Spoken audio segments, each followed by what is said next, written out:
Hey, welcome to Under Contract. We are live. It's Wednesday at 3 o'clock. It only means one thing. We're here to connect the dots in real estate. Thanks for joining in. And before we get started, and by the way, we connect those dots each week by having world-class guests. Today is absolutely no different. We'll be announcing and bringing on guests. In fact, we have one live in the studio today. So stick with us. Look, if you like the show, share the show. Remember that the 2017 Corvette is still up for grabs. That is a car that's given away each year right here locally.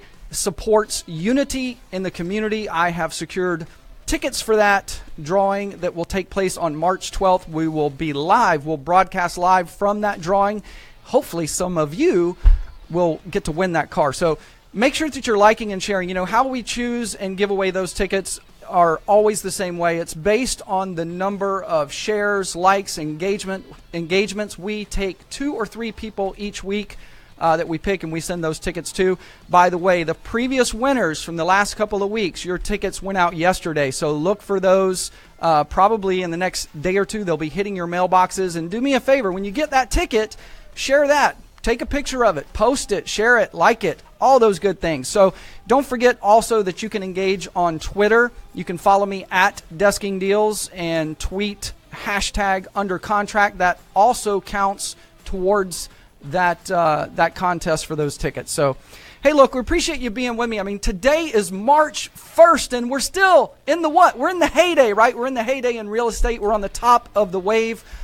Real estate is booming right now, so what an exciting time to be a part of it. If you're considering real estate and you have questions, engage in the show, watch it every week. If you're a realtor, you owe it to yourself to watch the show because I'm learning right along with you, right? I'm in new construction, been doing that for about a year, and I'm learning what you do as general real estate agents, loan officers, investors, flippers, all of you out there who are in this amazing industry. So today is no different. I'm going to sit down with an amazing, successful broker in a thriving area, and today we're going to be talking about one of the hottest and most relevant topics in real estate, which is open houses, right? Hey, are you taking advantage of the opportunities with open houses? This is one of the greatest lead sources. As a matter of fact, if I were in general real estate tomorrow, it would be the first thing on my list. I think I would live in an open house, and we're going to talk about those opportunities. And if you're not sure that you like hosting open houses, well, that's a good thing because I'll get to host more of them when that day comes. So, hey, all seriousness, engage. We want to hear your ideas of how to blow up an open house, and we're going to be talking to a couple of experts today on the show. But for right now, we are going to go pay some bills. We're going to go to commercial. We'll be right back on Under Contract. I have been using Serial Sales Pro for a little more than 2 years now. I highly recommend it to anybody who's either just getting in sales. I don't care if you've been in sales 5 years, 10 years, 20 years. Doesn't matter who you are, where you are. The shorter videos allows me to keep my concentration and also gives me more of a chance to actually apply that knowledge. I've learned how to close deals better and be more effective in my communication with these customers. You know, I think what Serial Sales Pro does for me, it just keeps me sharp, keeps my head sharp. My income has literally tripled in the last 3 years. This year, I'm already slated to make about 50 grand more than I made last year. I've doubled my income from what I made last year. It's definitely increased my income, and a lot of that came from what I learned right from Serial Sales Pro. It's really turned my whole sales career around. It keeps me ready to get to the next level. So if you're not plugged in to it, get involved right away.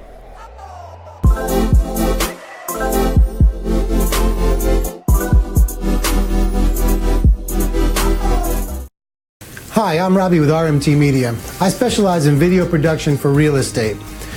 Let's face it, in today's market, video is the new curb appeal. Even if somebody drives by your listing, the first thing they're going to do is pull their phone out, take a look at that property online. Whether you're selling a $200,000 home in Central Florida, or a multi-million-dollar estate in Palm Beach, Florida, or San Francisco, California, or maybe you need some aerial footage for a site acquisition, email me today and let's get started. Robbie at rmtmedia.net. Hey, we're back. It's Under Contract. We're live right here on Facebook. Don't forget to like it, share it, do all those things. Comment. You can ask questions, and if you have the opportunity, you call in. If our producers can get you on, we will. If the phone lines are tied up, please try back again. It's 813-574-1820. Without further ado, I want to introduce you to one of the top brokers in the area. We're here in the Tampa Bay area of Florida, and what a booming area it is. And I have a very successful realtor, Mr. Scott Barrett with Florida Luxury Realty. How you doing, Scott? Hello there, David. Thank you very much for having me on, and I look forward to trying to give you some good information and those that are watching. Awesome. Thank you. And, Scott, one of the things that you do on a regular basis is first of all, you kind of popped on my radar because you're out there, you're active, you're doing it. And, I'm seeing you on Facebook. I see you doing live trainings and recordings. And do you do those every morning?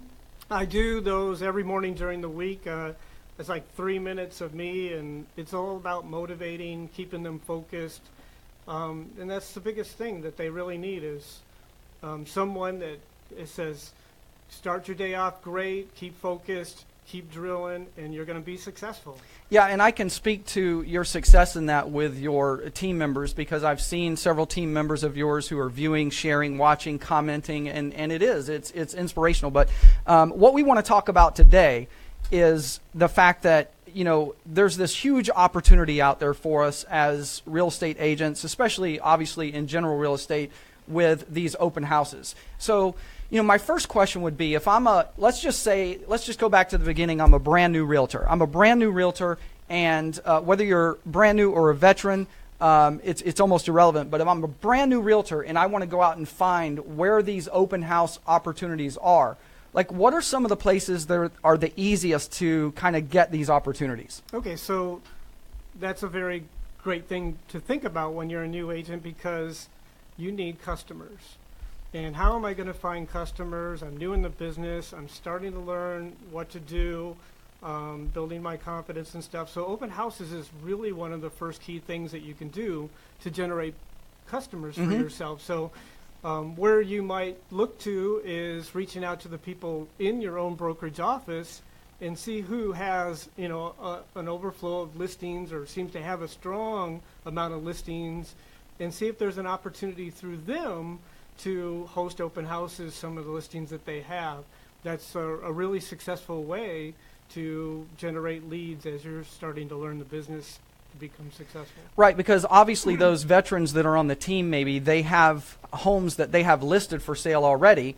So obviously they want to find buyers for those, or they want someone else to bring them buyers. So a great place to start getting in that open house within the brokerage, right? Oh yeah, absolutely. So most brokerage offices have key agents that spend a large amount of their focus on listing homes, and really not as much with the buyers. But then you list a home, and one of the requirements the seller has is, I think that people buy homes because of open houses. So one of the things I'm going to require from you is to have open house for me. And so if you're an agent with 10 or 15 listings, you can't be in all those places at once, so you need other people to help you. And then those agents that are new, they're really driving to get leads, so they're a perfect opportunity. It's a win-win situation. Right, yeah, I was going to say it's a win-win. And I'm going to ask our producers, I know that we have another guest coming on, and I want to bring on another guest into the conversation because I believe that we all have great different ideas and things that we've accomplished when it comes to open houses. And our next guest here today is an amazing broker, realtor, and I believe she's a new partner at her brokerage with the RVA home team, that is, Miss Shannon Milligan. Shannon, are you with us? Hey, Dave. Thanks for having me. Yeah, absolutely, Shannon. Thank you. We were just talking about the fact that these open houses are just a great fertile ground or resource for leads, whether you're picking up buyers or sellers.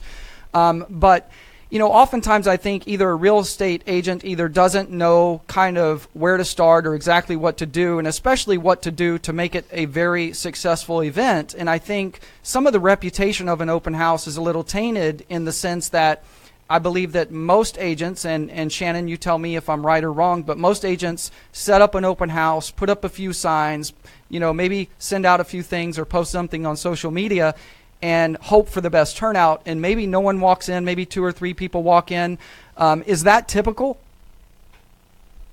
Yeah, I would say, I would agree with that. Or they don't do them at all. They tell the client, the seller, oh, well, nobody buys a house from open house. And my answer to that is, while that might be statistically, I mean, nobody can buy one if you don't have one. And I've certainly had people buy homes from an open house. So, it's a great chance to market the property for your seller. It's a great way to meet other sellers and other buyers.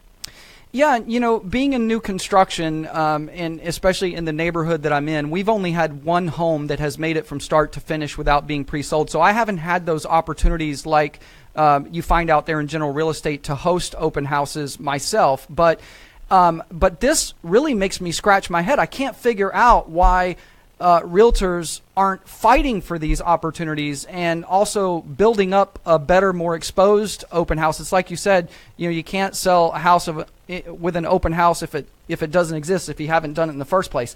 So let's go back to Scott real quick. And Scott, I know that you teach a class also on this very thing, but what are some of the maybe just 2 or 3 things that you believe that you do in preparation for an open house that helps have more successful or drive traffic? Okay, so if you want to really drive traffic, and that is the whole concept of having an open house, it's not just because the expectations of the seller is to have an open house.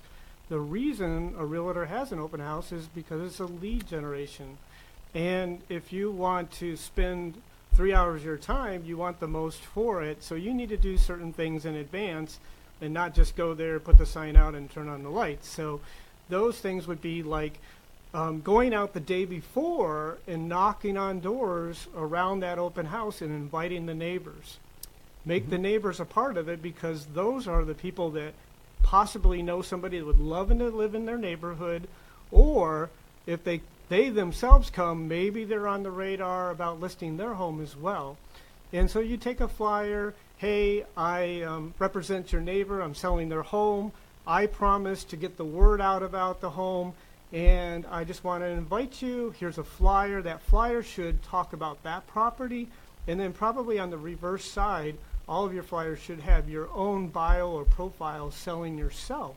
That's another great tip. Right. And then ask them the question, do you know anybody that would love to live in your neighborhood? And then the other question is at the end, when do you plan on selling? And there's opportunities there. So. Yeah, and I would think that right now maybe it's more of an opportunity than ever. We'll go back to Shannon because Shannon, I'm thinking that with the prices of homes rising as quickly as they have in the last couple of years, first of all, the people who already are in homes in the neighborhood or have been there a while are most likely now back in a nice position in their home as far as equity, but maybe more importantly, aren't as up to date as to that new value and what they could really get for their home. Maybe talk about that for a moment, Shannon. So, yes, I mean, we're here in Richmond, Virginia, we have a 3.77 month supply of inventory. And as you know, that's a seller's market. So we have found less short sales. Of course, they're still out there, but we have found less short sales. And about 9 times out of 10, when I'm meeting with a seller now, they are above water. They have some equity, and they can quickly sell. The last 3 homes that I've sold have sold for asking price and in less than a week, and that's just indicative of a good market. So it is definitely the time for sellers to get out there and list their properties right now. Yeah, hashtag boom, by the way. And also, real quick, we spoke earlier, and you told me of a couple of things that you do when you're preparing for an open house. Maybe share a couple of your secrets or ways that you drive more traffic to the open house. Sure. Well, we're doing an open house every weekend for the first 3 weekends in March, myself and my buyer agent. And so we have one this Sunday from 2 to 4. And tomorrow we are going out door knocking. We call that circle prospecting for the open house. And we're doing exactly as was mentioned. We're going around knocking on doors with our flyers. Now, the one thing that we really do, though, is we don't just have an open house. We have an open house event. And what we do for that is I have a food truck that I pay for, so it's free to guests that come. And they can get a hamburger or a hot dog and some chips and some drinks. And what we do is we have the people come into the house first, and then they have to get a ticket because sellers don't want people with food in their house, and they get a ticket. So we know they've seen the house, and then they go out and they eat and they have a good time. And what that does for us is not only is it marketing the property for our client, the seller, but we're also looking for other sellers because we all know listings lead to buyers. So it all starts with listings. We want more listings, and one way to do that is through the open house event so other sellers see what we do to get the job done. Yeah, thank you, Shannon. Let's go back to Scott. I mean, I heard some great things there, and I can't overlook this. You know, Shannon just mentioned that, you know, about the food truck and the fact that, you know, it costs her money. She has to invest in that food truck, and I think that most realtors, especially if they've done a normal open, I won't call it normal, but like an average open house where they maybe have experienced going and doing an open house maybe a couple times and only, you know, saw a handful of people, they go, well, wait a minute. No, I can't do that. That doesn't, the return on investment's not going to be there. Maybe speak to that, Scott, and then also, if you would, how prepared should a realtor be going into an open house when it comes to like community? What are the schools, knowing the schools, maybe having comps there, things like that? Yeah, so it is important that probably bring a list with you of other homes that are in the nearby area for sale as well, so you're prepared to talk to them. And then really, and Shannon touched on it too, is when you bring in the community into the situation, you're basically advertising yourself. And a lot of times, consumers that walk into these open houses are actually not buyers yet. They are possible buyers, but in order for the realtor to be effective, they need to understand how to read what the real situation is of the visitor and determine and find out for a fact that instead they're actually a seller first because they're hosting an open house in a dream neighborhood they eventually want to be in, but they have things to do, a house to sell before they get there. And it's all about being prepared in a way to be able to ask the right questions and find out what's really going on with the people that come by. Yeah, that's a great point. And it makes me think about, and we'll go to Shannon for comments on this as well, but it makes me think about the fact that is the open house really about selling the house? I mean, obviously we want to do that, and it would be wonderful if a buyer walked in and we were able to get a contract. But for a real estate agent, isn't it really more about finding other clients than really selling the house as the main goal? Shannon? Well, for me, selling a house is always the main goal because if I can do that, more business will come. It's a byproduct. It's the same thing as, you know, with me earning money. The money always comes when I do the right thing first. So I'm putting my seller's best interest first. And a great byproduct of that is that I earn the business of other buyers and other sellers. So it's kind of twofold. Yes, statistically, you might not sell many homes from an open house, and it does benefit the realtor a lot. However, for me, if I don't get one client from doing an open house, but I made my seller happy, it was well worth the investment of those targeted Facebook ads that I did or of that food truck. Right. You know what? That's a great point, Shannon, and I want to clarify because, you know, when I mentioned that, the perspective was really coming from, let's say that I'm a realtor and I have, a listing that I'm able to do an open house in. Obviously, first priority is selling that house, but that realtor who is maybe making a decision to either have the open house or not based on that statistic that you mentioned. In other words, well, statistically, the house probably won't sell if I do an open house. But once you do it and commit to it, then obviously your priority is to sell that home. But the byproduct, like you mentioned, like to me, if the statistic isn't in my favor, all the other things that come along with it are in my favor. So obviously going to proceed and do that open house. What do you think, Scott? Oh, absolutely, because, and she's exactly right. It is the duty to the customer, and that's what you're hoping for. You know, it'd be awesome that house sells.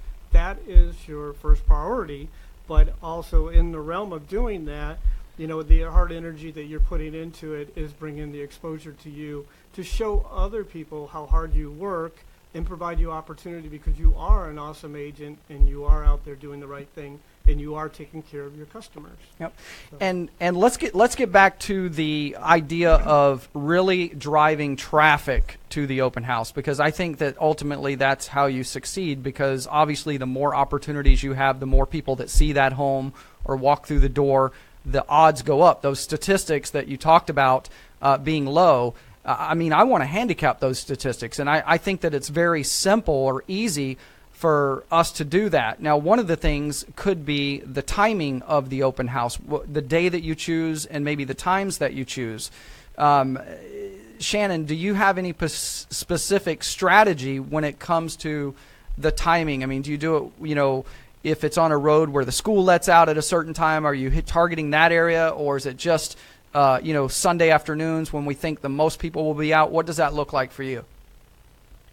No, for sure it's about timing. So the last open house I did on a Saturday from 10 to 12 because it was literally around the corner from the farmer's market. And I had probably 30 people through, and they came because of the signs that I put out directing from the farmer's market to my property. And I also went and I walked the farmer's market and I gave out flyers while my buyer's agent was back at the house. I ended up getting kicked out of the farmer's market for soliciting, but hey, I went the extra mile. But absolutely, it all goes back to, as was mentioned before, knowing the neighborhood, knowing what's going on in that neighborhood, and that way you can set your timing with that. Now, if there's nothing going on, I either do a Saturday from 1 to 3 or a Sunday from 2 to 4, but you have to know your area. Here in Richmond, we're kind of in the South there where a lot of people go to church. I go to church in the morning,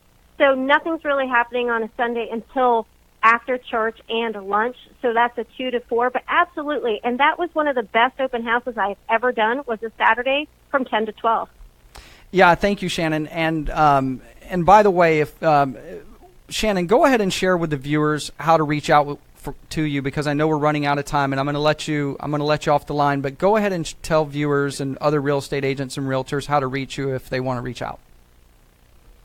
Sure. Well, my name's Shannon Milligan. I'm in Richmond, Virginia. My email, Shannon@RVA Home Team, or you can find me on any social channel through RVA Home Team. My personal Facebook is Shannon Milligan, but everything else, Instagram, Twitter, Snapchat, Facebook, business page, all RVA Home Team. That's awesome, and I can attest, by the way, it's the reason Shannon's on the show is because I just keep seeing so much great stuff from her, and she has a really cool little podcast episode Facebook Live thing that happens on Wednesday nights. It's tonight. That's how I remember, because it's the same day as the show, but it's on Wednesday nights. I think it's at 7 o'clock Eastern. It's called Wind Down Wednesday. Is that correct, Shannon? That's correct. Tonight is postponed because we have some nasty, nasty weather coming here in Richmond. So we're doing it next Wednesday at 7 p.m. I make it public so anybody can join. That's awesome. And you'll find that on Shannon's Facebook. So take a look at that. All right, Shannon, thank you so much for being on Under Contract today. We appreciate your input. Thank you for having me. I hope you both have a great day. Thank you. Thank you. Okay, Scott, so let's get back to this conversation of, driving traffic, because, we talked about the timing, and Shannon mentioned that she strategically set the stage. And see, this is what I'm talking about when it comes to blowing up the open house and driving that traffic. I mean, she knows that this big market right down the street is going to be operating from 10 to 12, and all this traffic is going to be around the house, and she took advantage of that. Talk a minute about understanding that opportunity. Okay, so, well, it is. You got to strategize. And here's a really interesting thing. Unfortunately, we have amazing weather in Florida, so this kind of fits all year round for us. But here's one of the things that often happened to me when I was a regular sales agent. I'd put the home under contract, great. We're getting close to closing. And the sellers would say, you know what, I got to have a moving sale because I got to get rid of some of this stuff because we're packing up and leaving. And then they would have that moving sale. And what would happen there is they would come to me the next day and say, you don't know how many people came to this moving sale and wanted to know if the house was still available. That's awesome. So with that said, one of the things I teach my agents is why not help the seller get prepared and have that moving sale in advance, you have an open house, they have a moving sale. You know how many people come through that home? You need a second person. That's amazing. You get a lot of leads from doing that. And there's a high opportunity to actually sell the home. Yeah, that's a great. I made a note of that because I'm trying to write down everything. And if you're watching the show, you should be writing it down. You'll be able to obviously go back and view the show again, which is the great part about it. But we're running out of time here. But we talked about several different things. The opportunity. I think we all know in real estate that there's huge opportunity in open houses. I looking at it, it baffles me that more agents aren't doing it, that we're not fighting for those spots. It's amazing to me. I think it's a huge opportunity. I know that in the future, not too distant future, I'm trying to get my wife over into general real estate, and we'll see how successful I am. But I know that that's one of the things that I'll be focused on with her and helping her if she makes that change to do the open houses. And we didn't even get into some things that we're going to actually revisit this next week because there's so much more to talk about when it comes to open houses. One of the things that we didn't get into that I want to is the signage. That's a big deal to me. Signs attract attention, how we place them, where we place them. Not only that, but how many we place. You might be surprised at how many you may want to use for an open house. First of all, let me just ask you, Scott. I'm going to put you on the spot. Right. How many signs do you think a normal open house typically is, and how many signs do you recommend? Okay, so obviously that depends on how deep into the community it is. Yes. Because you need one at every intersection. Mm-hmm. But where you have the most impact is the main road.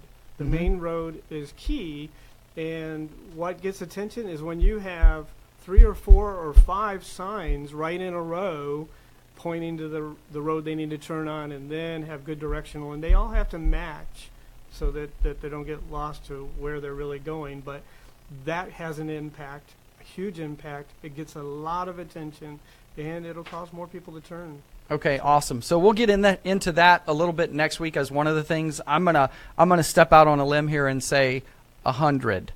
100? Well, that'd be a lot. We'll say, but we're talking about blowing. I was thinking maybe 15, but 100. We're talking about blowing it up, right? Well, so I'm thinking a little bit over the top. I mean, I'm so dedicated. By the way, I'm so dedicated to this open house thing and this open house concept and blowing it up that I have already begun buying signs, like just signs, like every week, like buy signs. That's what I do, so that when my wife is in that position, or I'm going to help another realtor host an open house and help them kind of get it going, I can produce all these signs and just kind of have a head start. But anyway, we're going to get more into this next week, part 2 of Under Contract. We're going to wrap it up. I don't even have time to go into some other things that I would, but we'll have the normal ending of the show next week on Under Contract right here, Facebook Live. Make sure you like it, share it, so that you get an opportunity for that 2017 Corvette. We are out of here. #boom.